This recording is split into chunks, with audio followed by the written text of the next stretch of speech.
Salut les voyageurs! Donc enfin la vidéo de l'intérieur de Niue. Désolée pour le retard, on a eu pas mal de péripéties si vous avez suivi les épisodes précédents. Donc du coup voilà, pas mal de travaux à faire sur le bateau. En plus on a fait les épisodes du voyage. Et du coup maintenant on est en stand-by à Gibraltar. On est le 14 novembre et on attend une fenêtre météo pour les îles Canaries. Donc je vous laisse venir à l'intérieur. Attention à la tête, première chose. Bien se baisser. Donc voilà, ici on se trouve dans le carré de Niue. Le carré en fait c'est le nom qu'on donne à l'intérieur du bateau, à l'espace principal de vie. Dans ce carré donc vous pouvez trouver la cuisine. Donc c'est un 2 éviers, super pratique. Ça permet de faire la vaisselle et de pouvoir entreposer soit la vaisselle à rincer, soit pour sécher quand on est en navigation que ça bouge beaucoup, ça évite que ta vaisselle elle tombe. Ici on peut voir donc 3 robinets. Pourquoi 3 robinets? Alors là il y a le robinet d'eau douce sous pression. Ici on a un goûteur, donc en fait on l'appelle goûteur, c'est parce qu'en fait on a un désalinisateur qui est un aquabase 110 litres et on le met en route par ici avec ce petit centre de commande.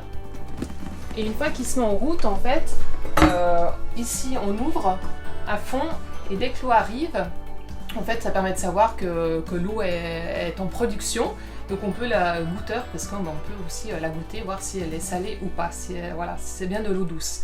Et ce qui nous permet, en fait nous on a mis un système pour, en fait le désalinisateur il va enlever le sel mais il va enlever tout minéraux dans l'eau de mer. Donc en fait nous on veut la consommer et voilà, alors il y a différents débats par rapport à ça mais nous on préfère la minéraliser. Donc en fait l'eau qui sort d'ici passe par un minéralisant en fait, du sable tout bêtement. Et en fait après on prend ces petites bouteilles, on les remplit au fur et à mesure.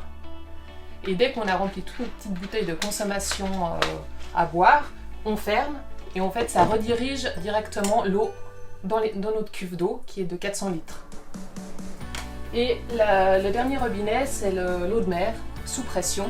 Donc ici on n'a pas de pompe à pied. Dans certains bateaux on peut avoir des pompes à pied, ça évite en fait d'utiliser de l'électricité. Voilà, c'est un choix qu'on a fait, on a hésité et voilà, on est resté comme ça.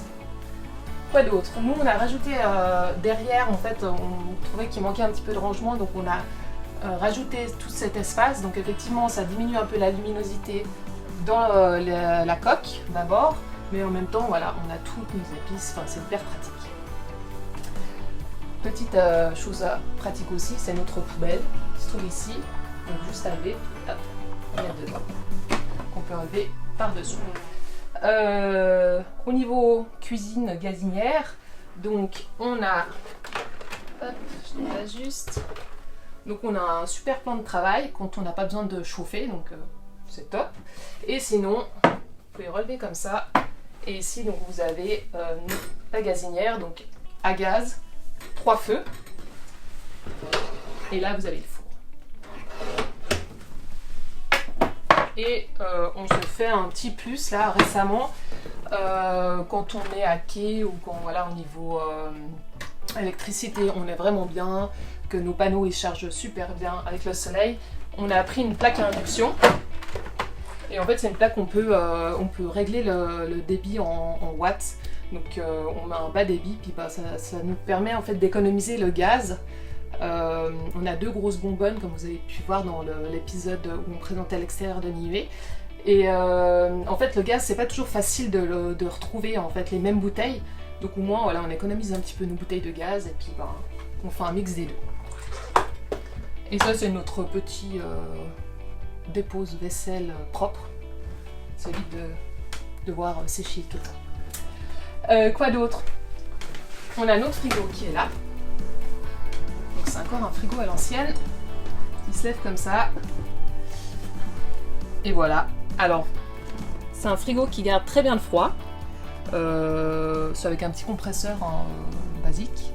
Et en fait, du coup, ce qui est pas pratique, c'est que quand tu as besoin d'aller chercher un truc tout au fond, il faut que tu enlèves tout le reste. Et donc en fait tu perds quand même en froid. Donc tu peux consommer potentiellement plus d'énergie. Après donc au niveau de la table, donc ce qui est aussi sympa, voilà, elles peuvent se rabattre comme ça. Donc c'est ce qu'on fait en navigation. On rabat, on met nos poufs bien sur le côté, puis les enfants en fait ils adorent jouer par terre. Donc le fait de faire ça, ils se jouent plutôt de ce côté, puis nous on a notre passage à la cuisine. Pendant qu'on est là en bas, ici vous avez la trappe de survie. Donc c'est pas très propre, désolé. En fait ça permet, donc là ça se fait tout de suite, tout seul, ça permet en fait, si le bateau il chavire, il se retourne, on a une sortie sous le bateau pour pouvoir aller chercher notre radeau de survie. Voilà. Sinon, point de vue rangement, donc bon là on a le petit bar, ça va, il y a du sirop. Différents rangements au niveau de la cuisine et aussi de ce côté-là. Donc en fait à la base ici il y avait une sorte de freezer qui prenait en fait la moitié de cette armoire plus celle-là, et en fait on l'a enlevé parce que voilà, on avait besoin quand même pas mal de place. Donc voilà, assez grand, hein, franchement on met pas mal de choses. Et puis on a d'autres armoires ici. Là. Tac. Les autres rangements, donc c'est tout sous les banquettes. Donc en fait ça se présente comme ça, pour ceux qui ne s'y connaissent pas en bateau. Donc on peut enlever les coussins, et puis en fait on a des des gros rangements ici. Nous ce qu'on a fait, en fait avant, à la base c'était des bacs, et on perd vachement de place, donc du coup nous là on a fait du sac Ikea tout bêtement scotché, et puis ça nous fait un bel espace.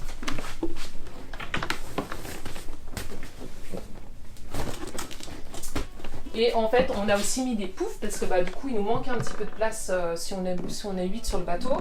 Donc des poufs qu'on a pris avec rangement aussi. Comme ça, voilà. Toujours du rangement supplémentaire. C'est vachement pratique. Le seul bémol, c'est que tu rajoutes du poids. Donc ce qu'on n'aime pas trop sur un bateau, surtout sur un kata. Et en fait, ça nous permet aussi de prendre ces sièges à l'extérieur pour être plus confortable. Ici on arrive donc au secteur table à cartes, donc c'est où se fait la navigation.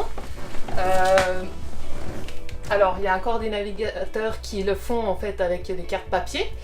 Voilà, maintenant avec la nouvelle technologie, c'est vrai que la navigation a un petit peu changé, mais c'est pas pour autant qu'on n'a pas de carte papier à bord, on les a quand même.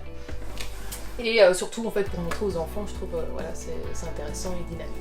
On a la centrale de navigation où en fait tous les instruments du bord reviennent, donc tout ce qui est mode vent, tout ce qui est mode pilote automatique. On a aussi un AIS qui est émetteur et récepteur, donc en fait ça nous permet de voir les autres bateaux qui sont porteurs d'un AIS. C'est par rapport à notre voyage d'il y a 10 ans, c'est vraiment génial. Parce que ça te permet de savoir si tu as une route de collision avec les autres bateaux. Il faut quand même être attentif, et il y a certains bateaux qui n'ont pas d'AIS, donc voilà, il faut rester vigilant et bien continuer l'éveil toutes les 15-20 minutes. Après, ici, vous avez en fait la VHF, donc ce qui permet de communiquer avec les bateaux aux alentours. Donc ça a une portée limitée, bien sûr, et en cas de secours. Et là on a aussi une VHF portable et rechargeable, et derrière on a encore un Avtex qui permet de recevoir des infos météo. C'est des anciens instruments qu'on a gardés. Nous on travaille essentiellement aussi sur un ordinateur portable où on met tous nos fichiers météo dessus, avec du routage. On a aussi un iPad, une tablette qu'on met à l'extérieur et qui répète en fait notre centrale de navigation pour voir où on se trouve. C'est surtout pour les approches en fait, pour avoir la profondeur qu'on n'a pas à l'extérieur, et voilà la carte directe. Voilà, dans le carré on trouve encore des petites choses super importantes. Donc ici on a tout ce qui est notre extincteur. On a notre balise EPIRB, c'est la balise en fait du bateau. Et si on a un souci, il faut la déclencher. Là, on s'est fait un petit rappel, ça c'est notre grab bag, donc notre sac de survie. Donc il y a déjà plein de choses dedans. Et là, c'est tout ce qui rappelle qu'est-ce qu'on doit mettre en fait au dernier moment. Et aussi d'autres choses qu'il faut mettre avant des grandes navigations. On a aussi une petite valise avec tout ce qui est fumigène, feu à main, voilà. C'est tout pour le carré. On descend à la coque tribord. Là, la coque tribord. Donc ici, vous avez la cabine arrière. Donc ça c'est notre cabine parent, cabine adulte. Voilà, c'est une cabine 2 places. On a fait mettre ces rangements en plus parce que c'est vrai que ça manquait un petit peu de rangement. Voilà, c'est tout des armoires et des rangements divers. Et dessous là, vous avez des cadeaux de Noël, mais à part ça, ici on va trouver le convertisseur. Je ne sais pas si vous le voyez. Il est juste bloqué là. C'est le convertisseur en fait, chargeur convertisseur 220 volts et c'est un 1600 watts. On a aussi mis ça, parce que c'est vrai que des fois en navigation en fait ça bouge beaucoup, ça tape à l'avant en fait, et les enfants ils ont leur cabine à l'avant, donc du coup on les rapatrie les deux ici, et puis en fait on met ce filet qui fait un office de toile anti-roulis. Ça évite qu'il tombe. On continue. Donc notre petite bibliothèque de bord. Là on a encore une armoire, hop, avec notre linge. On a mis un sac avec tout le linge sale. Rajouter cette petite étagère, parce qu'avant c'était voilà, c'était tout d'un trait, donc c'était pas très bien optimisé. Puis là après il y a différentes vannes d'évacuation de toutes les eaux. Dans une coque, il y a toujours, dans un bateau, il y a toujours des fonds de cale. Donc qui sont toujours accessibles, hein, toujours super important d'avoir que ça soit accessible pour aller voir ce qui se passe au fond, parce que là on reste sur l'eau et il peut potentiellement avoir des fuites, donc toujours surveiller, hein, aller voir dans les fonds de cale, voir s'il y a de l'eau et d'où est-ce qu'elle pourrait venir. Donc ici, je voulais juste vous montrer quand même aussi, il y a des pompes de cale en fait dans les deux coques. À l'endroit le plus profond, donc en fait toute la coque est reliée entre elles, donc en fait l'eau va arriver au plus profond et c'est là où on met la pompe de cale pour pouvoir pomper l'eau en cas de soucis. Et là après il y a toujours différentes choses d'évacuation, de prise d'eau de mer, etc. Ici on arrive au tableau électrique du bateau. Donc vous avez ici la charge en fait des batteries avec plus ou moins la consommation. Ce qui manque sur ce bateau, en fait, je vous ai pas montré avant, je vous montrerai dans l'autre cabine, c'est que notre parc batterie est coupé en deux. À la base, le parc batterie était derrière dans les cales moteurs et en fait ils ont été rapatriés à l'intérieur. Et donc c'est séparé en deux et voilà, apparemment c'est pas possible de trouver un système qui nous dise exactement la consommation de nos batteries, de notre parc batterie, des deux, et avec le pourcentage. S'il y a quelqu'un qui a une idée, voilà, on est preneur à part ça. Vous avez ici les différentes jauges par rapport à l'eau, donc il suffit d'appuyer, puis vous voyez en fait le niveau d'eau qu'on va avoir. Idem pour le gasoil. Et pour notre holding tank, en fait, le holding tank c'est tout ce qui est eau noire en fait des toilettes. Et après bon, je vais pas tout vous montrer à l'intérieur, mais voilà, il y a pas mal de tout ce qui est l'électricité du bateau. Là encore une petite armoire, ce qui est un peu notre pharmacie de bord courante, tout ce qui a besoin du quotidien. Et là en fait vous avez la salle de bain, des toilettes qui sont électriques.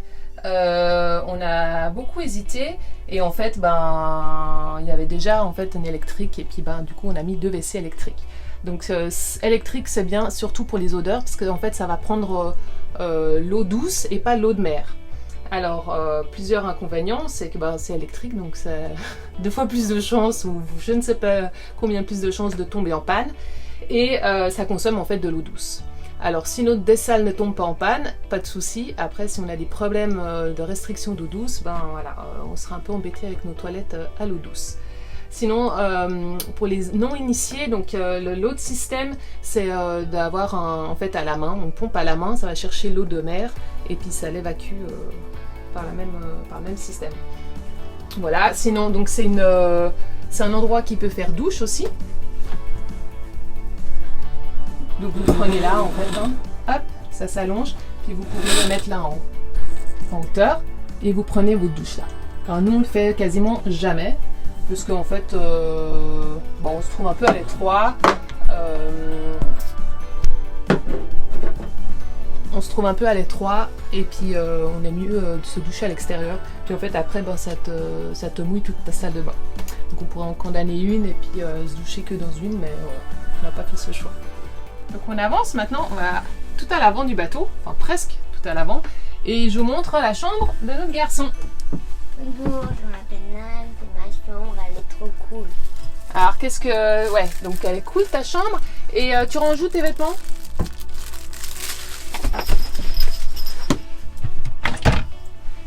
Voilà, c'est des armoires qu'on a rajoutées aussi parce qu'il manquait de la place. Sinon, t'as quoi d'autre dans ta chambre? Une armoire. L'armoire qui est là. Et tu mets quoi dedans? Ok. Et tes livres, tu les mets où? Là. Les petits bacs à livres. Et là, tu as 2 rangements. Et tu fais où l'école? Là, avec mon bureau. Et comment ça, le système, comment ça se passe?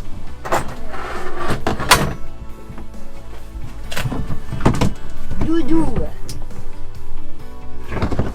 Et alors, t'es content de cette chambre? Elle est grande? Oui. Bon, là, il y a des trucs pour l'école. Ah ouais, il y a les choses pour l'école. Là, il y a encore des rangements. Bah dis donc, ça en fait des rangements alors. Bon bah merci Naël, nous on passe de l'autre côté, on va présenter l'autre côté du bateau. Alors on va passer de l'autre côté. Avant je vous ai pas montré en fait l'ouverture qu'on a là. Qui est vachement agréable.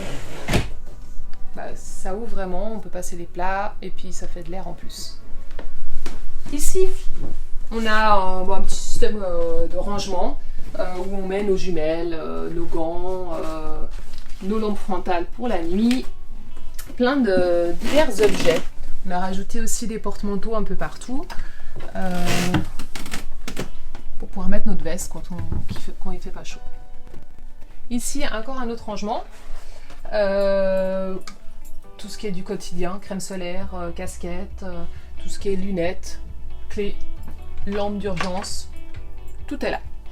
On a rajouté un filet comme ça qu'on peut fermer en fait entièrement pour les enfants, parce que c'est vrai que quand on est à l'extérieur les deux de nuit en train de manœuvrer et que on n'entend pas forcément, il y a beaucoup de bruit, donc voilà, on préfère jouer la sécurité et pas qu'ils sortent tout seuls sans qu'on s'en aperçoive.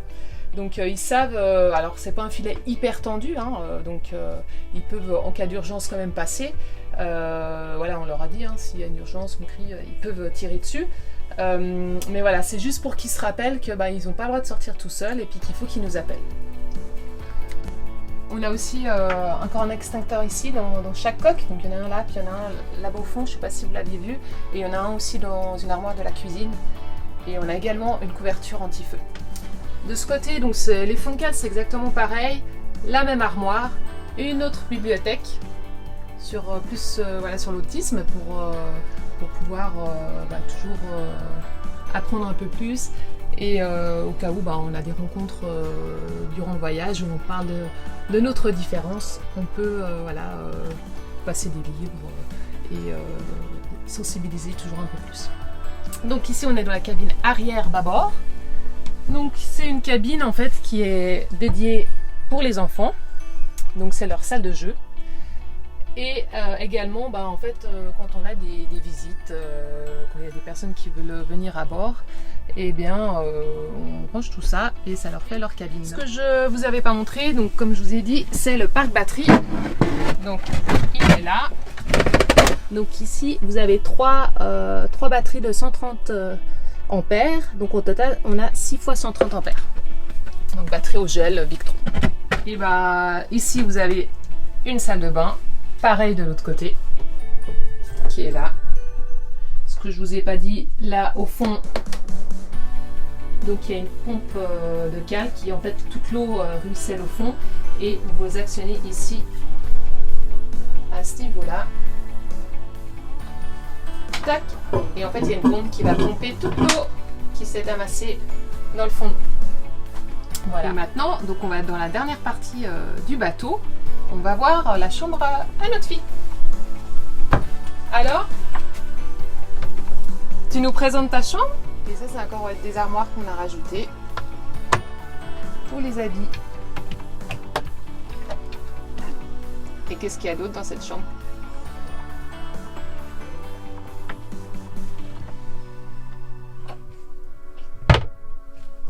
Doudou. Un petit rangement au doudou. C'est une armoire à cahier. J'ai bac à livres. Ok. Et tu fais où La l'école? lampe. Ah, la lampe. Et tu fais où l'école? On montre comment on se met pour faire l'école? Alors, tiens. Ah oui, faut pas être 4 dedans. Hein. Donc ce qu'on fait, on se déplace là. Derrière la porte, c'est pareil dans l'autre cabine. Hein. On a nos tabourets pour les adultes. Et en fait, on va, hop, comme Naël l'a montré, on lève et on se met l'un à côté de l'autre. Donc voilà, cette vidéo de l'intérieur de Niue. C'est un plaisir de vous faire partager notre petit chez nous. Et si vous avez des questions, n'hésitez pas. Si vous voulez des vidéos un peu plus axées sur le matériel qu'on a à bord, enfin voilà, n'hésitez pas, on est ouvert. Si vous avez des idées ou des envies, voilà, vraiment mettez-les en commentaire de la vidéo. Et puis sinon, j'espère que vous appréciez aussi les autres vidéos de notre aventure. Et voilà, n'hésitez pas à partager, à mettre des pouces. Et puis on vous dit à tout bientôt. Notre prochaine étape, ça sera donc les îles Canaries. Et voilà, en tout cas, je vous souhaite tout bon. Si vous êtes confinés, on pense fort à vous. Et on espère qu'avec ces vidéos, on vous fait un petit peu voyager. Voilà. Écoutez, à tout bientôt les voyageurs.